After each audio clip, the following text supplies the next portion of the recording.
Hi friends, എല്ലാവർക്കും Shri PSC വേൾഡിലേക്ക് സ്വാഗതം. നമ്മൾ ഇപ്പോൾ 2 ദിവസങ്ങളായിട്ട് വില്ലേജ് എക്സ്റ്റൻഷൻ ഓഫീസർ അല്ലേ ക്വസ്റ്റ്യൻ പേപ്പർ അനാലിസിസ് ആണ് ചെയ്തുകൊണ്ടിരിക്കുന്നത്. അപ്പോൾ എല്ലാവരും നന്നായിട്ട് പഠിക്കുക.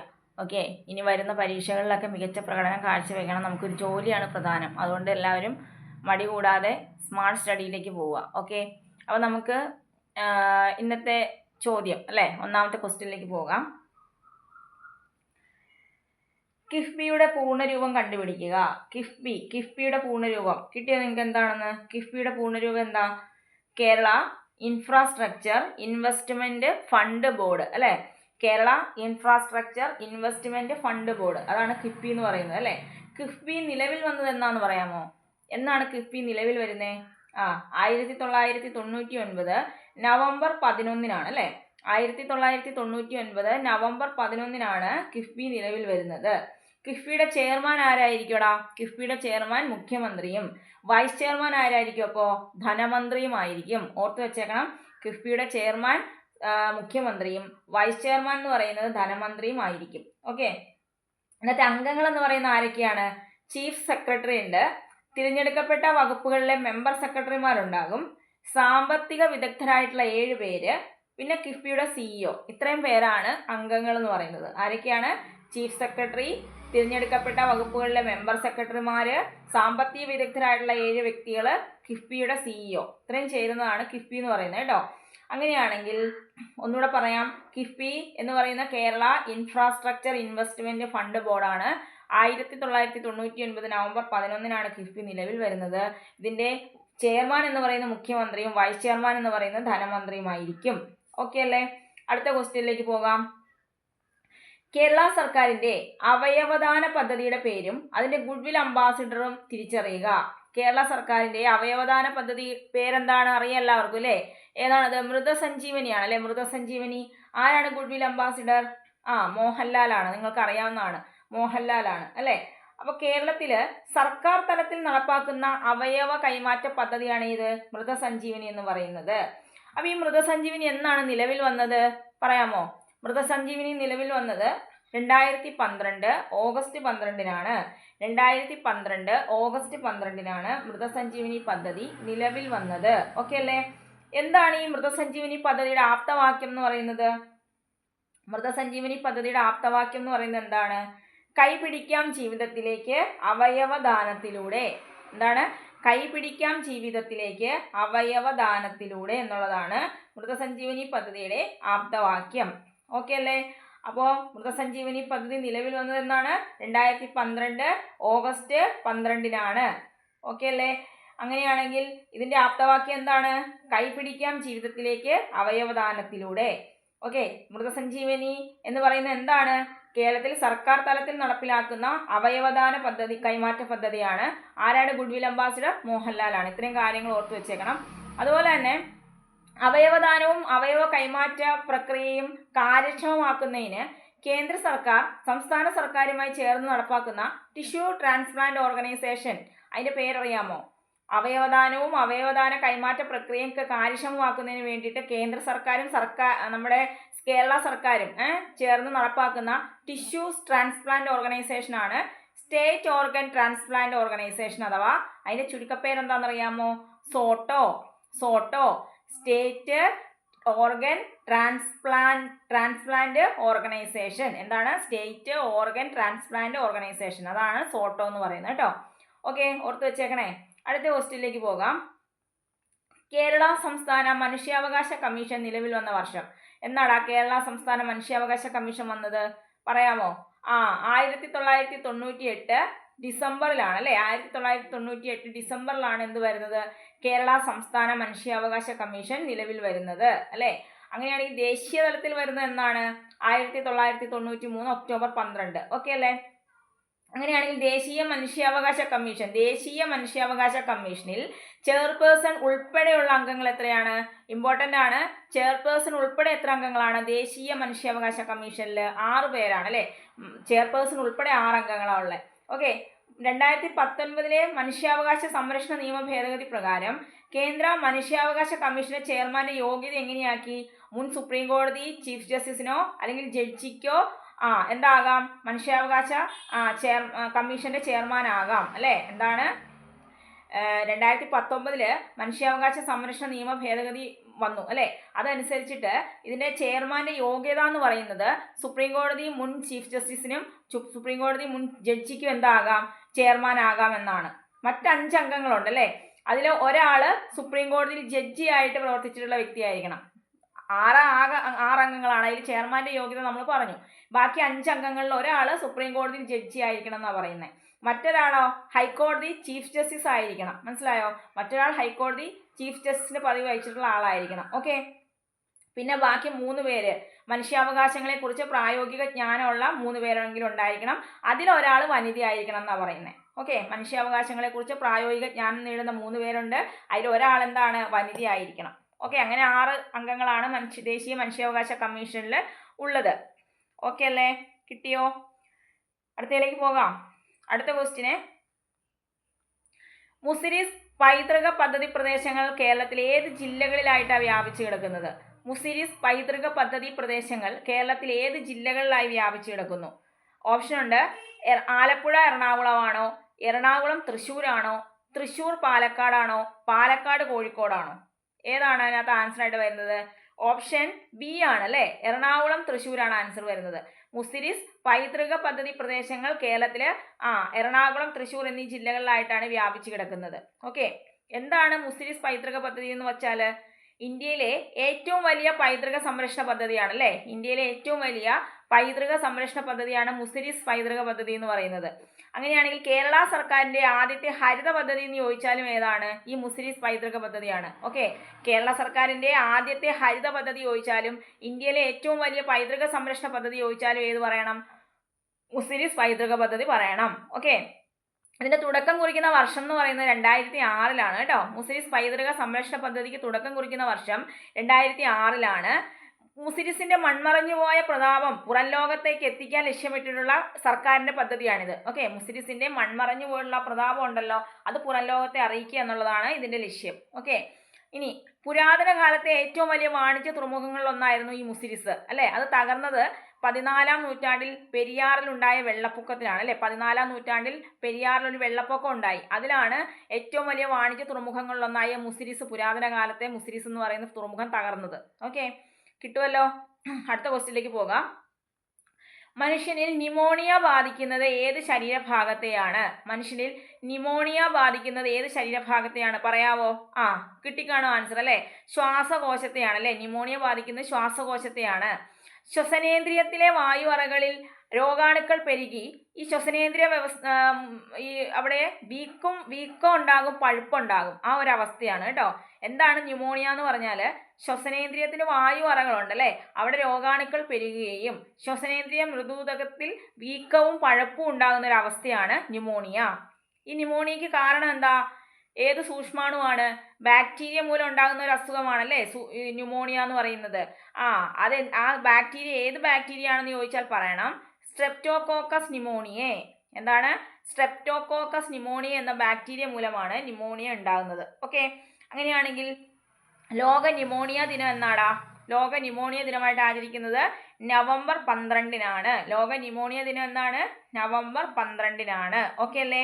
അങ്ങനെയാണെങ്കിൽ കില്ലർ ന്യൂമോണിയ എന്നറിയപ്പെടുന്ന ഒരു അസുഖം ഉണ്ടല്ലോ, കില്ലർ ന്യൂമോണിയ. അത് ന്യൂമോണിയ അല്ലല്ലോ. കില്ലർ ന്യൂമോണിയ എന്ന് പറയുന്നത് സാർസ് ആണ്. കേട്ടിട്ടുണ്ടാവുമല്ലോ. നമ്മുടെ ശ്വസന വ്യവസ്ഥയെ ബാധിക്കുന്ന വേറൊരു അസുഖമാണ് സാർസ് എന്ന് പറയുന്നത്. അതിനെയാണ് നമ്മൾ കില്ലർ ന്യൂമോണിയ എന്ന് വിളിക്കുന്നത് കേട്ടോ. മറക്കല്ലേ? കില്ലർ ന്യൂമോണിയ എന്ന് പറയുന്നത് സാർസ് എന്ന അസുഖമാണ്. ഇനി നമ്മുടെ ശ്വാസകോശത്തെ ബാധിക്കുന്ന അസുഖങ്ങൾ മെയിനായിട്ടും പുകവലി, മദ്യപാനം അങ്ങനെയുള്ള ഇതുകൊണ്ടുണ്ടാകുന്ന അല്ലേ? മെയിനായിട്ടും പുകവലി മൂലമാണ് ശ്വാസകോശ രോഗങ്ങളൊക്കെ ഉണ്ടാകുന്നത് അല്ലേ? അതിൽ ഈ ശ്വാസകോശത്തെ ബാധിക്കുന്ന മറ്റു രോഗങ്ങളാണ് ബ്രോങ്കൈറ്റിസ്, അതുപോലെ തന്നെ സിലിക്കോസിസ് അല്ലേ, ക്ഷയം, എംഫിസീമ, ആസ്മ. അതൊക്കെ ശ്വാസകോശത്തെ നമുക്ക് അറിയാവുന്ന അസുഖങ്ങൾ തന്നെയാണ് അല്ലേ? ശ്വാസകോശത്തെ ബാധിക്കുന്ന രോഗങ്ങളാണ് ബ്രോങ്കൈറ്റിസ്, ആസ്മ, സിലിക്കോസിസ്, ക്ഷയം, എംഫിസീമ എന്നൊക്കെ പറയുന്നത്. ഓക്കെ അല്ലേടാ? കിട്ടിയോ? അടുത്ത ക്വസ്റ്റ്യനിലേക്ക് പോകാം. നെക്സ്റ്റ് ക്വസ്റ്റ്യൻ, മനുഷ്യനിൽ നിറങ്ങളെ തിരിച്ചറിയാൻ സഹായിക്കുന്ന കണ്ണിലെ പ്രകാശഗ്രാഹി ഏതാണ്? മനുഷ്യനിൽ നിറങ്ങളെ തിരിച്ചറിയാൻ സഹായിക്കുന്ന കണ്ണിലെ പ്രകാശഗ്രാഹിയാണ് എന്ത് കോശങ്ങളാ? കോൺ കോശങ്ങൾ അല്ലേ, കോൺ കോശങ്ങൾ. നമുക്കറിയാം നമ്മുടെ കണ്ണിലെ റെറ്റിനയിൽ 2 പ്രകാശഗ്രാഹി കോശങ്ങളെ കാണാൻ സാധിക്കും അല്ലേ. റെറ്റിനയിൽ 2 പ്രകാശഗ്രാഹി കോശങ്ങളുണ്ട്, കോൺ കോശങ്ങളും റോഡ് കോശങ്ങളും അല്ലേ. അങ്ങനെയാണെങ്കിൽ റോഡ് കോശമാണോ കോൺ കോശങ്ങളാണോ എണ്ണത്തിൽ കൂടുതലെന്ന് ചോദിച്ചാൽ നിങ്ങൾ ഏത് പറയും? റോഡ് കോശമാണോ കോൺ കോശമാണോ എണ്ണത്തിൽ കൂടുതൽ? റോഡ് കോശങ്ങളാണല്ലേ. റോഡ് കോശങ്ങളാണ് കോൺ കോശങ്ങളെക്കാൾ എണ്ണത്തിൽ കൂടുതൽ. പ്രസ്താവന രീതിയിലൊക്കെ ചോദിക്കുവേ, പഠിച്ചു വെച്ചേക്കണം. റോഡ് കോശങ്ങളാണ് കോൺ കോശങ്ങളെക്കാൾ എണ്ണത്തിൽ കൂടുതൽ. ഓക്കെ അല്ലേ? അങ്ങനെയാണെങ്കിൽ ഈ റോഡ് കോശങ്ങളിൽ കാണുന്ന വർണ്ണവസ്തു ഏതാ? റോഡ് കോശങ്ങളിൽ കാണുന്ന വർണ്ണവസ്തുവാണ് റൊഡോപ്സിൻ അല്ലേ. റൊഡോപ്സിൻ, റോഡ് കോശം റൊഡോപ്സിൻ. ഓക്കെ അല്ലേ? കോൺ കോശങ്ങളിലാണെങ്കിൽ ഏത് വർണ്ണവസ്തുവാണ്? അത് അയഡോപ്സിൻ അല്ലെങ്കിൽ ഫോട്ടോപ്സിൻ ആണ് കേട്ടോ. കോൺ കോശങ്ങളിൽ കാണുന്ന വർണ്ണവസ്തു ഫോട്ടോപ്സിൻ, റോഡ് കോശങ്ങളിൽ കാണുന്ന വർണ്ണവസ്തുവാണ് റോഡോപ്സിൻ. ഓക്കെ അല്ലേ? ഇനി പ്രകാശത്തിലെ ചുവപ്പ്, പച്ച, നീല എന്നീ വർണ്ണങ്ങളെ തിരിച്ചറിയാൻ സഹായിക്കുന്ന എത്ര തരം കോൺ കോശങ്ങളാണ് നമ്മുടെ കണ്ണിലുള്ളത്? പ്രകാശത്തിലെ ചുവപ്പ്, പച്ച, നീല എന്നീ വർണ്ണങ്ങളെ തിരിച്ചറിയാൻ സാധിക്കുന്ന 3 തരം കേട്ടോ, 3 തരം കോൺ കോശങ്ങൾ നമ്മുടെ കണ്ണിലുണ്ട്. ഓർത്തു വെക്കണം, 3 തരം കോൺ കോശങ്ങൾ നമ്മുടെ കണ്ണിലുണ്ട്. ഓപ്സിൻ തന്മാത്രയിലെ അമിനോ ആസിഡുകൾ വ്യത്യസ്തമായതുകൊണ്ടാണ് ഈ വൈവിധ്യം ഉണ്ടാകുന്നതെന്നാണ് പറയുന്നത്. ഓപ്സിൻ തന്മാത്രയിലെ അമിനോ ആസിഡുകളിലുള്ള വ്യത്യസ്തതയാണ് ഈ വൈവിധ്യത്തിന് കാരണം. അപ്പോൾ ഓക്കെ അല്ലേ? അപ്പോൾ മനുഷ്യരിൽ നിറങ്ങളെ തിരിച്ചറിയാൻ സഹായിക്കുന്ന കണ്ണിലെ പ്രകാശഗ്രാഹി കോശങ്ങൾ ഏതാണ്? അത് കോൺ കോശങ്ങളാണെന്ന് ഓർക്കുക. ഓക്കെ, അടുത്ത ക്വസ്റ്റ്യൻ. ഏത് രോഗമാണ് ഹാൻസൻസ് രോഗം എന്നറിയപ്പെടുന്നത്? രോഗവിശേഷണങ്ങളൊക്കെ ഇമ്പോർട്ടൻ്റ് ആണ് അല്ലേ. അപ്പോൾ ഹാൻസൻസ് രോഗം എന്നറിയപ്പെടുന്ന രോഗം ഏതാണെന്നാണ് ഇവിടെ ക്വസ്റ്റ്യൻ ചോദിച്ചേക്കുന്നത്.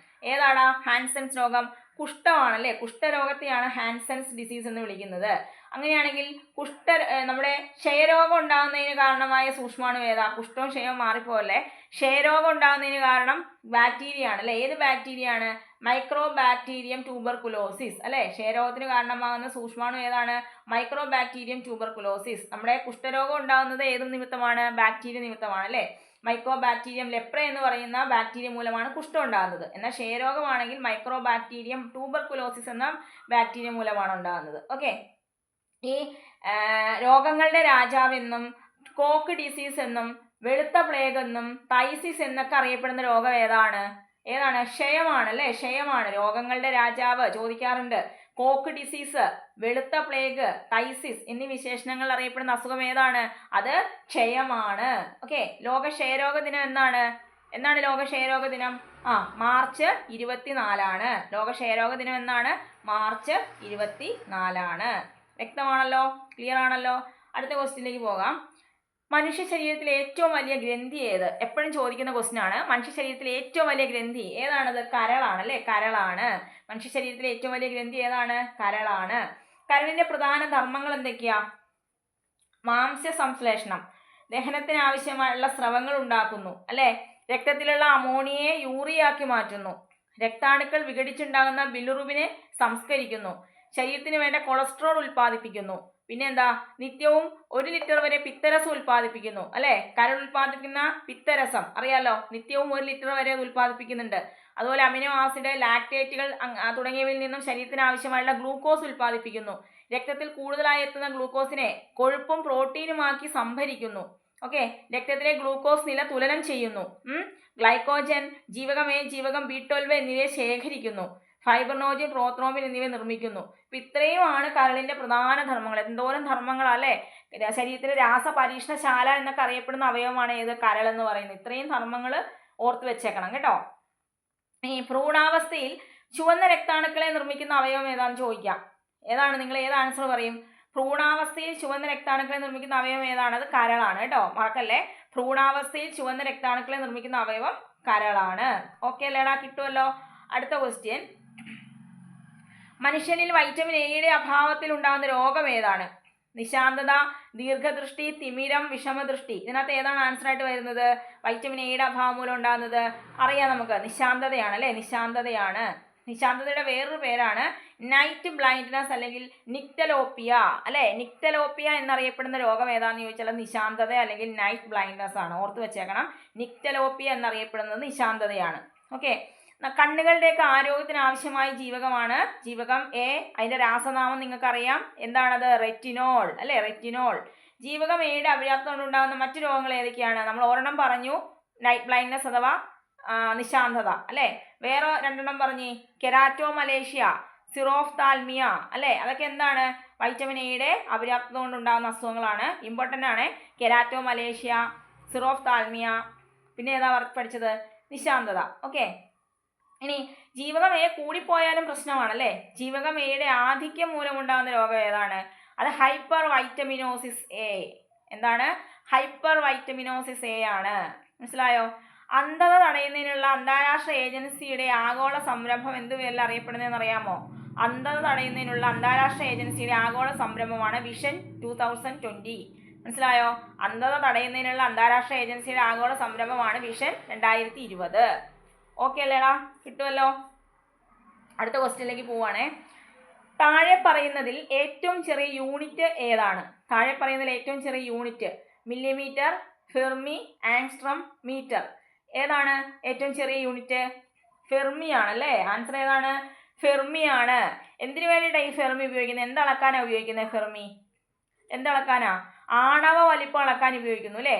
ആണവ വലിപ്പം അളക്കാൻ ഉപയോഗിക്കുന്ന ദൂരത്തിന്റെ ചെറിയ പ്രായോഗിക യൂണിറ്റ് ആണ് ഫെർമി എന്ന് പറയുന്നത്. മനസ്സിലായോ? ആണവ വലിപ്പം അളക്കാൻ ഉപയോഗിക്കുന്ന ദൂരത്തിന്റെ ചെറിയ പ്രായോഗിക യൂണിറ്റ് ആണ് ഫെർമി എന്ന് പറയുന്നത്. ഒരു ഫൈംറ്റോമീറ്റർ എന്നും ഫെർമി അറിയപ്പെടുന്നുണ്ട്. ഫെർമിയുടെ വേറൊരു പേരാണ് ഒരു ഫൈംറ്റോമീറ്റർ. ഓക്കെ. അതിനെ FM എന്ന് സൂചിപ്പിക്കും കേട്ടോ. ഒരു ഫൈംറ്റോമീറ്ററിനെ നമ്മൾ FM എന്നാണ്, സ്മോൾ FM ആണ് സൂചിപ്പിക്കുന്നു. അപ്പോൾ 1 fermi equal to 1 FM equal to 10⁻⁻ metre ആണ്. 1 ഫെർമി അല്ലെങ്കിൽ 1 ഫൈംറ്റോമീറ്റർ എന്ന് പറയുന്നത് എന്തിനു തുല്യമാണ്? എത്ര മീറ്ററിന് തുല്യമാണെന്നാണ് പറയുന്നത്? 10⁻⁻15 മീറ്ററിന് തുല്യമാണ്. മനസ്സിലാവുന്നുണ്ടോ? 1 fermi equal to 1 FM equal to 10⁻⁻15 metre. മനസ്സിലായോ? കിട്ടുന്നുണ്ടല്ലോ. ഓക്കെ. അപ്പോൾ ഒരു പ്രോട്ടോണിന്റെ ആരെന്ന് പറയുന്നത് 1.2 FM അല്ലെങ്കിൽ 1.2 × 10⁻⁻15 m ആയിരിക്കും. ഓക്കെ. കിട്ടിയെന്ന് വിശ്വസിക്കുന്നു. അടുത്ത ക്വസ്റ്റ്യൻ. മഴവില്ലുണ്ടാകുന്നത് പ്രകാശത്തിന്റെ ഏതെല്ലാം പ്രതിഭാസങ്ങൾ മൂലമാണ്? മഴവില്ലുണ്ടാകുന്നത് പ്രകാശത്തിന്റെ ഏതെല്ലാം പ്രതിഭാസങ്ങൾ മൂലമാണ് ചോദിക്കുന്ന ക്വസ്റ്റ്യൻ ആണ്. പറഞ്ഞേ. എന്തൊക്കെ പ്രതിഭാസങ്ങൾ ഉണ്ടാകുമ്പോഴാണ് മഴവില്ലുണ്ടാകുന്നതെന്ന് ചോദിച്ചാൽ അപവർത്തനം, ആന്തരിക പ്രതിപതനം, പ്രകീർണനം. 3 വരുന്നുണ്ട് അല്ലേ. അപവർത്തനം, ആന്തരിക പ്രതിപതനം, പ്രകീർണനം. നമുക്കറിയാം സൂര്യന്റെ എവിടെയായിട്ടാണ് നമുക്ക് മഴവില്ലിനെ കാണാൻ സാധിക്കുന്നത്? സൂര്യന്റെ എതിർദിശയിലല്ലേ അല്ലേ. രാവിലെ പടിഞ്ഞാറ് ഭാഗത്തും വൈകുന്നേരം കിഴക്ക് ഭാഗത്തുമായിരിക്കും നമുക്ക് മഴവില്ലിനെ കാണാൻ സാധിക്കുക. സൂര്യൻ എവിടെയാണോ അതിന്റെ എതിർദിശയിലാണ് അല്ലേ. സൂര്യനിൽ നിന്നുള്ള ലംബരശ്മികൾക്ക് അപവർത്തനം സംഭവിക്കുന്നില്ല. അതുകൊണ്ടാണ് ഉച്ചസമയത്ത് മഴവില്ല് കാണുമോ നമ്മൾ? ഇല്ല. ഉച്ചസമയത്ത് മഴവില്ലിനെ കാണാൻ സാധിക്കില്ല. അതിന്റെ കാരണം എന്താണ്? ഈ സൂര്യനിൽ നിന്നുള്ള ലംബരശ്മികൾക്ക് എന്ത് സംഭവിക്കില്ല? അപവർത്തനം സംഭവിച്ചാൽ മാത്രമേ നമുക്ക് മഴവില്ല് ദൃശ്യമാവുകയുള്ളൂ. അപ്പോൾ ഉച്ചസമയത്ത് ഈ ലംബരശ്മികൾക്ക് എന്ത് സംഭവിക്കുന്നില്ലെന്നാണ് പറയുന്നത്? അപവർത്തനം സംഭവിക്കാത്തത് കൊണ്ടാണ് ഉച്ചയ്ക്ക് മഴവില്ലിനെ ദൃശ്യമാകാത്തത്. മനസ്സിലായോ? ഈ മഴവില്ലിലെ ആ കളേഴ്സ് ഉണ്ടല്ലോ, അതിൻ്റെ കോണളവ് ചോദിക്കാറുണ്ട്. മഴവില്ലിൽ ചുവപ്പ് നിറം കാണുന്ന കോണളവ് എത്രയാണ്? മഴവില്ലിൽ ചുവപ്പ് നിറം കാണിക്കുന്ന കോണളവ് എന്ന് പറയുന്നത് 42.8 ഡിഗ്രിയാണ് കേട്ടോ. മഴവില്ലിൽ ചുവപ്പ് നിറം 42.8 ഡിഗ്രി, വയലറ്റ് ആണെങ്കിൽ 40.8 ഡിഗ്രി കോണളവിലുമാണ് കാണപ്പെടുന്നത്. മറക്കല്ലേ. മഴവില്ലിൽ ചുവപ്പ് നിറം 42.8 ഡിഗ്രിയിലും വയലറ്റ് ആണെങ്കിൽ 40.8 ഡിഗ്രി കോണളവിലുമാണ് കാണപ്പെടുന്നത്. ഓക്കെ. സൂര്യൻ ചക്രവാളത്തിൽ നിന്ന് വളരെ ഉയരത്തിലാണെങ്കിൽ മഴവില്ല് എന്ത് ചെയ്യും? കാണാൻ പറ്റുമോ? ഇല്ല, അദൃശ്യമായി പോകും അല്ലേ. സൂര്യൻ ചക്രവാളത്തിൽ നിന്ന് വളരെ ഉയരത്തിലാണെങ്കിൽ മഴവില്ല് അദൃശ്യമാകും. അതൊക്കെ നിങ്ങൾക്ക് അറിയാവുന്ന കാര്യങ്ങളാണ്. ഓക്കെ. അപ്പോൾ ഇന്നത്തെ ക്ലാസ് ഇത്രയേ ഉള്ളൂ. എല്ലാവരും ക്ലാസ് കേട്ട് പഠിക്കുക. ക്ലാസ് ഇഷ്ടപ്പെട്ടെങ്കിൽ ദയവ് ചെയ്ത് ഒന്ന് ലൈക്ക് ചെയ്യുക. നിങ്ങൾക്ക് ലൈക്ക് ചെയ്യുന്നതിന് വലിയ ബുദ്ധിമുട്ടൊന്നുമില്ലല്ലോ. ക്ലാസ് ഇഷ്ടമായെങ്കിൽ നിങ്ങൾ ഒന്ന് ദൈവത്തെ ഓർത്തൊന്ന് ലൈക്ക് ചെയ്യാൻ ശ്രമിക്കുക. നിങ്ങളുടെ കൂട്ടുകാർക്കൊക്കെ ഒന്ന് അയച്ചു കൊടുക്കുക, ഷെയർ ചെയ്ത് കൊടുക്കുക. സബ്സ്ക്രൈബ് ചെയ്യാതെ കാണുന്നുണ്ടെങ്കിൽ ഒന്ന് സബ്സ്ക്രൈബ് ചെയ്യുക കേട്ടോ. ഇതൊക്കെയാണ് നിങ്ങൾക്ക് എന്നോട് ചെയ്യാൻ പറ്റുന്ന ഒരു കാര്യം എന്ന് പറയുന്നത് കേട്ടോ. ഓക്കെ. അപ്പോൾ എല്ലാവർക്കും ബൈ.